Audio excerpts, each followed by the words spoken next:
Late one stormy night, Emily was driving down an isolated country road when her car broke down. With no cell signal and rain pouring down, she spotted a dim light flickering in the distance. Desperate, she decided to seek help. The light led her to a decrepit farmhouse. She knocked on the door, which creaked open on its own. "Hello?" she called out, but there was no response. She stepped inside, hoping to find a phone. The house was eerily silent. Old portraits lined the walls, their eyes seeming to follow her every move. As she ventured deeper, she heard faint whispers, indistinguishable yet chilling. The air grew colder with each step.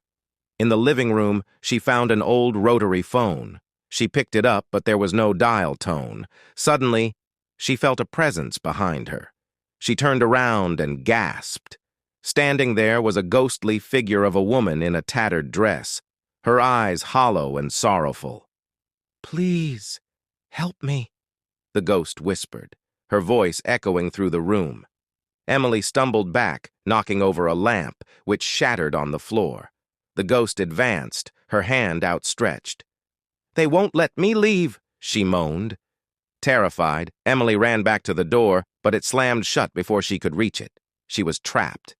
The whispers grew louder, now clearly chanting her name.